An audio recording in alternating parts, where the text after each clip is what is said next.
नमस्कार साथियों, चलिए शुरू करते हैं आज की रात्रि कहानी। वृद्ध ययाति का यौवन। मानव लोक के सम्राट ययाति के भव्य राजमहल का विशाल अंतपुर। संध्या समय रानी देवयानी के निजी कक्ष में कई दासियां महारानी की सैया को सजा संवार रही हैं। बहुमूल्य हीरे, पन्नों से जड़ित स्वर्ण मंडित चांदी के पलंग पर कलात्मक मखमली गलीचे, मलमल की झालरदार चादरें और उन पर बिछा रही हैं चमेली और गुलाब के साथ अनेक रंग बिरंगे फूल। कुछ दासियां इत्र आदि द्रव्य वस्त्रों पर और कक्ष में इधर उधर छिड़क रही हैं। तभी एक कर्कश स्वर गूंजा, शर्मिष्ठा कहाँ है? रानी देवयानी बोल रही थी। सभी दासियां कांप गईं, हाथ रुक गए, सांसें ठहर गईं, सिर नीचे को झुक गए। एक दासी ने साहस कर कहा, आपकी मालिश के लिए उपटन तैयार कर रही है स्वामिनी। वे अभी आती ही होंगी। वे आती होंगी। देवयानी जल उठी, क्रोध से चेहरा तमतम आ गया। दासी के ऊपर गरज उठी, तुम्हें कितनी बार कहा है कि उसको इस तरह संबोधित मत किया करो। वह भी तुम्हारी तरह मेरी एक दासी है। यहाँ वह तुम्हारी स्वामिनी नहीं, सहकर्मी है। यदि फिर कभी उसे इतना मान सम्मान दिया तो खाल खिंचवा लूंगी तुम्हारी। वातावरण में सन्नाटा तैर गया। और कितनी बार कहा है कि मेरी सैया तैयार करने का कार्य केवल शर्मिष्ठा का है। जाओ, तुम उसी को भेज दो, वही आकर अपना काम करेगी। किंतु महारानी, कोई किंतु परंतु नहीं। शायद तुम्हें महल की मर्यादाओं का भान नहीं है। आगे से सावधान रहना दासी। आह भरकर सभी दासियां चली गईं। किंतु उनके उत्तप्त हृदय में कैसी कैसी हिलोरें उठ रही हैं। क्या दुर्दशा हो रही है उनकी स्वामिनी शर्मिष्ठा की। असुरराज बृहस्पति की इकलौती पुत्री सम्राट ययाति की हृदयेश्वरी दोनों कैसे असहाय हो गए हैं। ययाति भी असमर्थ है अपनी प्राण प्रिय को इस यातना से निकालने में। सम्राट ययाति द्वारा शुक्राचार्य की कन्या देवयानी का पानी ग्रहण करते समय भरी सभा में दिया गया वचन आज कैसी बेड़ी बन गया है। एकमात्र देवयानी ही मेरी प्राण वल्लभा होगी। असुरराज बृहस्पति की इकलौती पुत्री शर्मिष्ठा अपनी सहस्त्रों दासियों एवं सखियों सहित देवयानी की परिचर्या में रहेगी। मैं भूलकर भी शर्मिष्ठा से संभाषण नहीं करूंगा। आह, नारी की घोर पीड़ा, कैसा कठोर वचन। सम्राट ययाति सिर्फ देवयानी के हो गए और शर्मिष्ठा तथा उसकी सारी दासियां बन गईं देवयानी की परिचिकाएं। केवल इतना ही होता तब भी सहनीय था। हृदयेश्वर ययाति की सैया बिछाएगी शर्मिष्ठा और उस पर शयन करेगी देवयानी। कैसी विभीषण है नारी की देशाग्नि। अंतपुर का लघु उद्यान पुरवैया एक एक पुष्प से सुगंध लेकर निःशुल्क बिखेर रही है। वातावरण में पक्षियों का कलरव संगीत घोल रहा है। भौरे राग अलाप रहे हैं और शर्मिष्ठा, हाँ दासी शर्मिष्ठा, अपनी स्वामिनी देवयानी की सैया को सुसज्जित करने के लिए अशोक की नूतन मंजरियों एवं मल्लिका के पुष्पों की माला गूंथ रही है। रेशमी धागा पहले सुई से उसने अशोक मंजरी को कच्छ से भेद दिया। हाय, उसे लगा जैसे सुई उसके हृदय को ही भेद गई हो। सचमुच देवयानी ने उसके समूचे अस्तित्व को ऐसे ही तो भेद दिया है। क्या वह सदा ऐसे ही परवस्ता की कठोर चक्की में पिसती रहेगी? क्या देवयानी ही केवल नारी है? क्या केवल वही रानी है? क्या ययाति पर केवल उसी का अधिकार है? नहीं नहीं नहीं, मैं भी नारी हूँ। सम्राट ययाति के तन मन पर मेरा भी उतना ही अधिकार है जितना देवयानी का। वह मेरे प्राणेश्वर हैं, मेरे हृदय सम्राट हैं। उनकी परवस्ता ऐसी नहीं जो तोड़ी ना जा सके। मैं अब अपने जीवन को किसी और के यज्ञ के लिए और अधिक समिधा नहीं दे सकती। मुझे देवयानी से प्रतिशोध लेना होगा, अपना अधिकार छीनना होगा। उसकी शरीर यष्टि प्रति हिंसा से कांप उठी, होंठ फड़क उठे, हृदय उद्वेलित हो गया, आंखों में लाल डोरे उभर आए। शर्मिष्ठा ने तुरंत माल्य रचना कर देवयानी की सैया सुसज्जित की और इससे पहले कि महाराज देवयानी के महल में प्रवेश करें, स्वयं शर्मिष्ठा अपना श्रृंगार करके प्रेम से उद्वेलित नायिका का वेश धारण किए बिजली की तरंग के समान सम्राट के निजी कक्ष में जा धमकी। सम्राट उसकी उपस्थिति से विचलित हो गए, किंतु उसके कुंवारे सौंदर्य ने उनको चुंबक की तरह आकृष्ट कर लिया। शर्मिष्ठा की आंखों से बहती आंसुओं की अविरल धारा ने सम्राट की सुप्त करना को जागृत कर दिया। उनके मानस में बिजलियां कौंधने लगीं, कभी अपने दिए वचन से, कभी शर्मिष्ठा के पिघलते यौवन से और कभी एक असहाय नारी के शोषण के चित्कार से आंदोलित हो उठे। मस्तिष्क में विचारों का झंझावात उठा, वात्य चक्र की धूल उड़ी, उनका मन पीपल के पत्ते की तरह कांपने लगा। किंतु अंततः शर्मिष्ठा की आंसू वर्षा ने धूल को धो दिया। उसके आंचल की शीतल छाया ने सारे झंझावातों से बचाकर सम्राट को अपने में समेट लिया और दोनों ने एक दूसरे के अगाध प्रेम सागर में जी भरकर केली कीड़ा की। और फिर तो यह क्रम चलता ही रहा अत्यधिक गोपनीय ढंग से। और एक दिन शर्मिष्ठा ने एक पुत्र को जन्म दिया, नाम रखा ध्रुव। यह समाचार देवयानी को भी मिला। वह ईर्ष्या से जल उठी। उसी के अंतपुर में ऐसा घोर पाप, एक दासी का इतना दुस्साहस। वह सिंगनी सी स्वयं दासियों के आवास में शर्मिष्ठा के कक्ष पर गई और उसके ऊपर चढ़ सी गई। पापिनी शर्मिष्ठा, यह पाप करके तूने राजभवन की मर्यादा को भंग किया है, अंतपुर को अपवित्रित कर दिया है। दुष्टे, तुझे इसका दंड मिलेगा। शर्मिष्ठा इन बागबाणों से अविचलित रही। वह मुस्कुराती हुई अति विनीत वाणी बोली, स्वामिनी, मैंने कोई पाप कर्म नहीं किया है। मैंने तो शास्त्रों की मर्यादा अनुसार एक महर्षि से पुत्र रत्न प्राप्त किया है। आप स्वयं एक ऋषि कन्या होने के नाते स्त्री धर्म को भली प्रकार जानती हैं। मैंने अपनी सामर्थ्य के अनुसार सहज स्त्री धर्म की मर्यादा निभाई है। यह भी धर्म रक्षा के लिए करना पड़ा है। महारानी, इसमें रुष्ट होने जैसी तो कोई बात नहीं। शर्मिष्ठा की विनीत वाणी ने देवयानी की द्वेषाग्नि को शांत कर दिया। प्रथम बार शर्मिष्ठा के प्रति वह कुछ नरम दिखाई पड़ी। उसको विश्वास हो गया कि यह पाप नहीं है, एक नारी के लिए सहज और स्वाभाविक है। शिशु को आशीर्वाद देकर वह चली गई। देवयानी की सैया सुसज्जित करने के लिए अतिरिक्त उसी प्रकार के अन्य कार्य कुछ दूसरी दासियां करने लगीं। शर्मिष्ठा के प्रति देवयानी के मन में कुछ सहानुभूति उत्पन्न हुई और वह अपना दासी कर्म उससे ना कराकर उसी की अन्य दासियों से करवाने लगी। वह वैभव और विलास से परिपूर्ण सम्राट के विशाल प्रसाद में अपने ऐश्वर्य भोग में खो गई। दूसरी ओर शर्मिष्ठा और सम्राट का परिणय सूत्र सुदृढ़ होता गया। परिणाम स्वरूप शर्मिष्ठा के गर्भ से 2 और पुत्र उपजे, अनु और पुरु। उसके तीनों ही पुत्र इंद्र के समान परम तेजस्वी थे।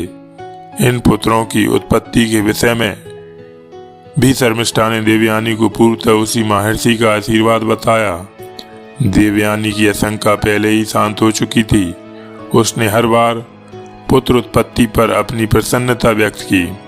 इधर देवयानी ने भी 2 पुत्रों को जन्म दिया। उनका नाम यदु और तुबरसु। वह दोनों के लालन पालन में खोई रहने लगी। एक दिन देवयानी अपने बड़े पुत्र यदु को गोद में लेकर चूम रही थी कि उसे सहसा शर्मिष्ठा के पुत्रों की याद हो आई। सोचने लगी कि शर्मिष्ठा के तीनों पुत्र अब तो काफी बड़े हो गए होंगे। उसने एक बार भी नहीं देखा उन्हें, क्यों ना एक बार देख लिया जाए। अब उसके मन में पहले जैसा द्वेष भाव भी नहीं रह गया था। वह सोचने लगी, आखिर शर्मिष्ठा उसकी बाल सहचरी है, उसकी एक दिन की भूल का कितना दंड दे चुकी है वह उसे। और शर्मिष्ठा से मिलने देवयानी अकेली ही दासी भवन की ओर चल दी। वह शर्मिष्ठा के घर के सामने पहुंची थी कि कानों में महाराज ययाति की मुक्त हंसी सुनाई पड़ी। उसका हृदय धड़क उठा। यह क्या, सम्राट दासी के आवास में? उसने शीघ्रता से पैर बढ़ाकर ज्यों ही डोड़ी के अंदर प्रवेश किया। वहां का दृश्य देखकर दंग रह गई। पलंग पर स्वयं ययाति विराजमान है। शर्मिष्ठा उन्हें अपने हाथों से भोजन करा रही है और उसके तीनों तेजस्वी पुत्र महाराज के निकट बैठे उन्हीं की थाली में भोजन कर रहे हैं। शर्मिष्ठा हंस हंसकर उन्हें भोजन सामग्री दे रही है। सम्राट के प्रेम सागर में डूबकर शर्मिष्ठा का गदराया रूप कितना निखर गया है। महाराज उसके प्रेम पास में बंधे बार बार उसे निहारे जा रहे हैं।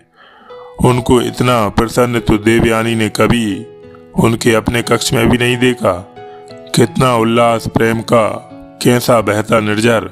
देवयानी ईर्ष्या से जलकर राख हो गई। उसका हृदय धू धू कर कर भभक उठा। आंखों से द्वेष की चिंगारियां फूटने लगीं। नथुने फड़क उठे, रोम रोम कांप उठा। वह हाँफती हुई सिंगनी सी जाकर उनके मध्य खड़ी हो गई। सम्राट की दृष्टि उस पर पड़ी तो वह सूख से गए, जैसे प्रचंड झोंके से कमल की कोमल पंखुड़ियां झुलस गई हों। उनका हाथ का कौर हाथ में ही रह गया। उनकी दृष्टि देवयानी के जलते चेहरे पर पड़ती और टिक न पाने के कारण तुरंत फिसल जाती। बेअबाक रह गए। शर्मिष्ठा अविचलित ही रही। उसके तीनों पुत्र इस नभ आगंतुका को विस्मय से देखने लगे, जिसके आने से उनके पराक्रमी पिता की मुख मुद्रा भय से विकृत हो गई। शर्मिष्ठा की ओर उन्मुख होकर देवयानी गर्जी, पापनी शर्मिष्ठा, तूने मेरे साथ धोखा किया है। सच बता, ये पुत्र किसके हैं? शर्मिष्ठा मौन रही। उनके तीनों पुत्र भयभीत से होकर महाराज के पीछे कांधों से चिपक गए। उनका तेजमय ललाट सम्राट के चौड़े ललाट से हूबहू मिलता था। उनके हंसते से विशाल काले नेत्र, उभरी नासिका, कुंदकली से होंठ, एक एक अंग सम्राट के नवयौवन का स्मरण करा रहे थे। देवयानी का रहा साहा संदेश भी जाता रहा।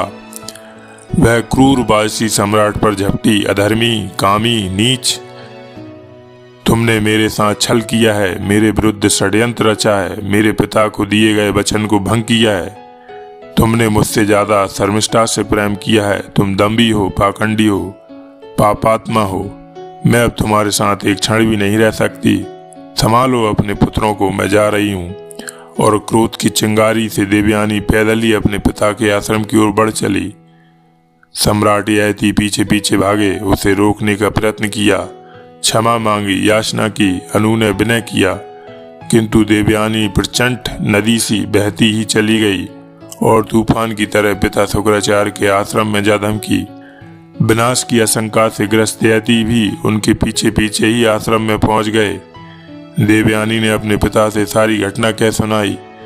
वह आंखों से अविरल आंसू धारा बहा रही थी और हिचकियां ले लेकर बार बार अपने पिता से लिपट लिपट कर रोए जा रही थी।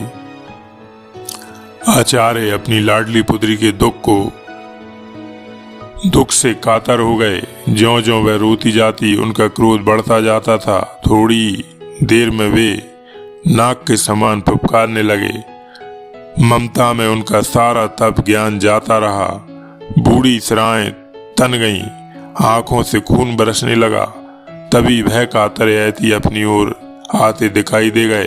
क्रोधाग्नि में घी पड़ गया। उनका हाथ शून्य की ओर उठ गया। वे भभक उठे।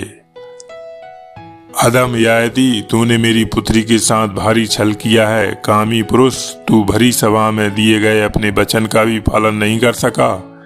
जाओ, मैं तुम्हें साप देता हूँ। तुम्हारी काम वासना कभी शांत नहीं होगी। तुम अभी से वृद्धावस्था के ग्रास बन जाओगे। आचार्य की झुलसती हुई वाणी से सारा आश्रम दग्ध हो गया। पुष्प कुमला गए, पक्षी हाहाकार कर आकाश में भागने लगे, भंवरे भनभनाते हुए इधर उधर उड़ चले और यति का सुंदर बलिष्ठ शरीर देखते ही देखते वृद्ध काया में परिवर्तित हो गया। श्याम केश श्वेत हो गए, चेहरे पर झुर्रियां उभर आईं, मुख के दांत हिल गए, पैर कांपने लगे, वाणी की शक्ति नष्ट हो गई, यति लड़खड़ा कर गिर गए। देवयानी ने आश्चर्य से देखा, उसके पति की बलिष्ठ काया क्षण भर में परिवर्तित होकर उसके वृद्ध पिता की भांति ही जर्जर हो गई। अपने प्राण प्रिय के ऐसा रूप देखकर वह घबरा गई। इस परिणाम की तो उसने कल्पना भी नहीं की थी। उसका हृदय चित्कार कर उठा। उसने दोनों हाथों से अपनी आंखें छुपा लीं। यति की चेतना जब कुछ लौटी तो उन्होंने लड़खड़ाते हुए चलकर आचार्य के चरण पकड़ लिए और करुण वाणी में बोले, पूज्य, मेरा पक्ष सुने बिना ही आपने मुझे ऐसा कठोर दंड दे दिया। मैंने जो कुछ भी किया वह शास्त्र और ऋषि मुनियों द्वारा मर्यादित और स्वीकृत है। मैंने कोई पाप नहीं किया। अब मेरे जीवन का क्या होगा तात? ऐसी कातर वाणी सुनकर देवयानी के मन में यति के प्रति सहानुभूति जाग उठी, किंतु आचार्य अविचलित ही रहे। बोले, यति, अपने प्रदत्त वचन का पालन न करना सबसे बड़ा पाप है। इसे कोई भी शास्त्र या महापुरुष मर्यादित नहीं कह सकता। तुमने वचन दिया था कि तुम शर्मिष्ठा से संभाषण भी नहीं करोगे, किंतु तुमने तो उसे पत्नी बनाकर रखा है और तुमने काम के वशीभूत होकर घोर अधर्म किया है। इसका दंड तुम्हें भुगतना ही होगा।